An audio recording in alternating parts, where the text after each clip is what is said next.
आखिर वो घड़ी आ गई जिसका आप इंतजार कर रहे थे। पारा शिक्षकों के लिए खुशखबरी है और ये जो वीडियो है काफी ज्यादा इंपॉर्टेंट होने वाला है। तो सभी को इस वीडियो को ध्यान से देखिएगा। आपके मन में जितने भी सवाल होंगे पारा शिक्षक को लेकर के सारे क्लियर होने वाले हैं। समायोजन आप पक्का समझ लीजिए। क्यों, क्या है पूरा मामला, आज हम बताने वाले हैं। सरकार पूरी तरीके से फंस चुकी है और 50% का जो आरक्षण उस पर भी बड़ा मोड़ आया है। नॉर्मलाइजेशन का जो खेल है वो भी खत्म हो चुका है। क्या है पूरा सिचुएशन, मतलब सारी चीजें समझिए कि आप निष्कर्ष में पहुंच चुकी है। और अगर नहीं जानते आप तो मैं आपको जानकारी के लिए बता दूं कि 3 दिन लगातार सुनवाई चला। पता नहीं? पता, बिल्कुल पता होगा। आप हमारे सब्सक्राइबर होंगे तो आपको पता होगा बिल्कुल। 3 दिन बहस चली और 3 दिन में फिर फाइनल निष्कर्ष आ गया। निष्कर्ष में क्या बोला गया, ध्यान देगा आप लोग। मामला क्या है सबसे पहले देख लीजिएगा आप लोग यहाँ पे।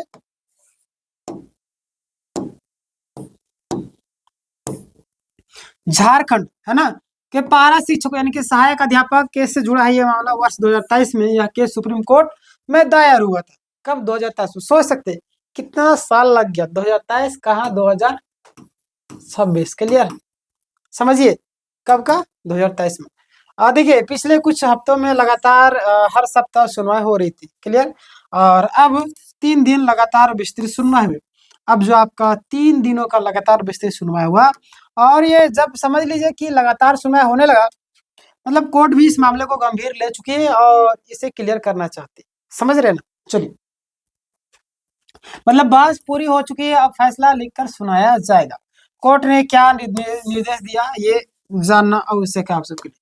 कोर्ट का जो निर्देश है ये ध्यान दीजिएगा आप लोग। सुप्रीम कोर्ट है ना, सुप्रीम कोर्ट ने सरकार को निर्देश दिया कि 1 सप्ताह के अंदर में शपथ पत्र एफिडेविट दाखिल करे। क्या बोला गया? 1 सप्ताह के अंदर में आपको एफिडेविट दाखिल करना होगा और जिलावार जानकारी देना हो। क्या? जिलावार हर एक चीज को जानकारी देना। कुल स्वीकृत पद कितने हैं, वर्तमान की रिक्तियां कितनी हैं, कार्यरत जेटेड पास सब पारा शिक्षक की संख्या कितनी है।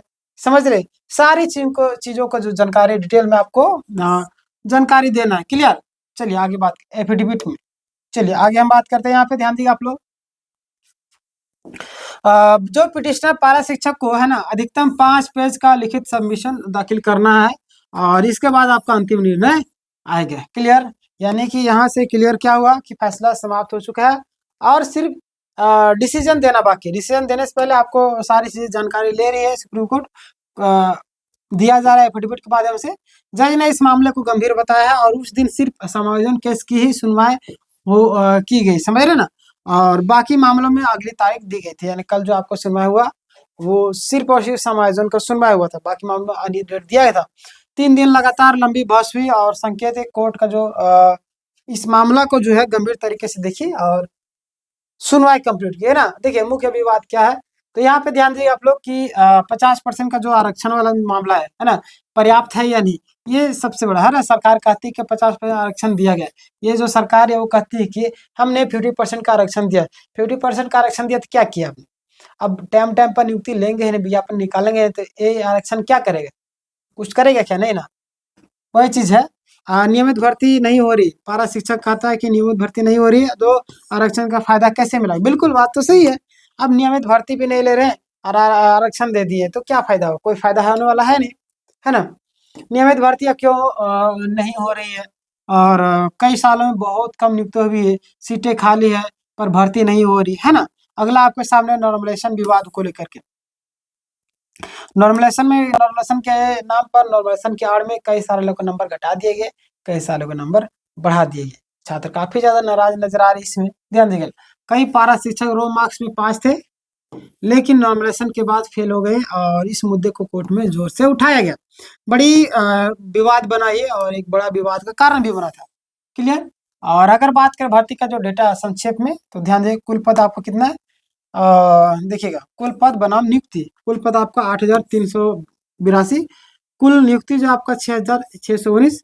2023 सहायक आचार्य भर्ती में अगर हम बात करें तो यहाँ पे ध्यान दीजिए आप लोग कि कुल सीटें जो थे आपका कितना था, हाँ, कुल सीटें जो आपका 12,869 और कुल नियुक्ति आपका 6,601, यानी बड़ी संख्या में सीटें खाली रही। आपको पता होगा लगातार यहाँ तो स्टूडेंट कम पड़ जा रहे हैं झारखंड के नौकरी में, मैं सीट कम पढ़ना चाहिए, बट यहाँ पे स्टूडेंट कम पढ़े, पता नहीं किस हिसाब से ये जांच करते पेपर। फिर भी बेरोजगार लोग यहाँ इस दुनिया में बहुत पढ़े हुए लोग, कम से कम उसको नौकरी दे दीजिए। आपको योग्य अभ्यर्थी नहीं मिल रहा है। पारा शिक्षकों की जो स्थिति है, ध्यान है, कुल आपका 51,544 है। जेटेड पास जो आपका 7,506 है। जेटेड फेल जो आप ट्रेंड आपका जो है 4,353। अनट्रेंड जो आपका 985, यानी जेटेड पास करने वालों की जो संख्या बहुत कम है। फिर भी सभी की नियुक्ति नहीं मिल रही है। समझ रहे, बात तो सही है, इतने कम होने के बावजूद भी नियुक्ति नहीं मिल पा रही है। ध्यान दें आप लोग। बिहार का उदाहरण क्यों दिया गया? बिहार का उदाहरण भी केस के सुनवाई में दिया गया, काफी महत्वपूर्ण था, है ना। बहस के दौरान बिहार का मॉडल का हवाला भी दिया गया, लेकिन कहा गया कि झारखंड की जो स्थिति है वो आपका अलग है, दोनों राज्यों की तुलना में पूरी तरह सही नहीं है, बिल्कुल अलग है ही। समझ रहे, बिल्कुल अलग है। आगे बात करते हैं, यहाँ पे ध्यान दीजिएगा। सुनवाई के बाद जो आपका बड़ा बयान हुआ, सुनवाई के बाद क्या हुआ, सबसे बड़ा सवाल यही उठ रहा है कि झारखंड शिक्षा परिषद, है ना, मतलब झारखंड शिक्षा परियोजना परिषद तुरंत जिलों को डेटा मांगा है और रिक्तियों को जेटेड पास शिक्षकों को पूरा विवरण मांगा है। बिल्कुल एक पत्र जारी करता है और बोलते हैं कि सारा डेटा आप मुझे दीजिए, है ना, ताकि हम आगे की प्रक्रिया को कर सके। क्लियर? और यह डेटा सुप्रीम कोर्ट में शपथ पत्र के साथ दाखिल करना होगा। हाँ, इसीलिए तो मांगे है ना, सुप्रीम कोर्ट में आपको एफिडेविट के साथ में ये पत्र को, ये कितना कितना क्या है, कितने पारा है, कितने टेट वाले पारा है, कितने खाली है, सारे विवरण जो आपका कोर्ट में दिया जाएगा, है ना, इसीलिए मांग रहे हैं। यह संकेत देता है कि मामला अंतिम चरण में है। क्लियर? अब देखिए अभी की जो आपका स्थिति क्या बताती है, तो ध्यान दीजिए आप लोग यहाँ पे। अभी की जो आपका स्थिति है, तो बहस पूरी हो चुकी है, जजमेंट रिजर्व रखा गया है। रिजर्व मतलब कि आपको लगभग 1 सप्ताह का, है ना, 1 वीक का आपको टाइम लग ही जाएगा मिनिमम, क्योंकि आपको सीजन में पता था कि ये 15 दिन के आसपास में रखा गया था, उसके बाद फैसला सुना दिया गया, है ना। काफी सारे छात्र नाराज हुए, उदास हुए, क्योंकि जो उम्मीदें थी उसके अनुसार नहीं हुए। बट इसमें ऐसा कुछ भी नहीं हुआ, क्योंकि सरकार उसमें ईगो में ले ली थी और इसमें वैसा नहीं है। समझ रहे ना? चलिए, सरकार को डेटा देना अनिवार्य है, 1 सप्ताह की प्रक्रिया पूरी हो सकती है 1 सप्ताह में ही, है ना। इसके बाद फैसला आपका आएगा। आगे हम बात करते हैं, संभावित आपका परिणाम क्या हो सकते हैं, है ना। जो संभावित आपका परिणाम वो क्या हो सकते हैं, तो ध्यान दीजिए आप लोग कि संभावित आदेश जो आपका समायोजन पर स्पष्ट दिशा निर्देश जारी होगा, या तो रिक्त पदों पर नियुक्ति का एक आदेश जारी किया जाएगा, या नॉर्मलाइजेशन की जो टिप्पणी है या उस पर सुधार होगा, और नियमित भर्ती प्रक्रिया का भी निर्देश दिया जा सकता है। क्लियर? यानी कि जेटेड पास पारा शिक्षकों के समायोजन का रास्ता आपका साफ हो सके। क्लियर? चलिए आगे बात करते हैं। अंतिम निर्णय पूरी तरीके से निर्भर करेगा, मतलब कि सुप्रीम कोर्ट क्या फैसला देती है। क्लियर? आगे बात करते हैं, जजमेंट रिजर्व का जो मतलब क्या होता है। पता है कि सुनवाई खत्म हो चुकी है, दोनों पक्षों की दलीलें भी पूरी हो चुकी है। अब जज लिखेगा, आदेश तैयार करेगा और कुछ दिनों में आपका फैसला सुना देगा। क्लियर? चलिए आगे हम बात करते हैं, यहाँ पे ध्यान देगा आप लोग। कुल मिलाकर के स्थिति क्या है, अभी तक हम बात करें तो स्थिति क्या उत्पन्न होती है, तो ध्यान दीजिए आप लोग। मामला गंभीरता से सुना गया, सरकार से विस्तृत डेटा मांगा गया है, 3 दिनों की लगातार सुनवाई हुई थी, आपका जजमेंट सुरक्षित है, ये संकेत सकारात्मक माने जा रहे हैं।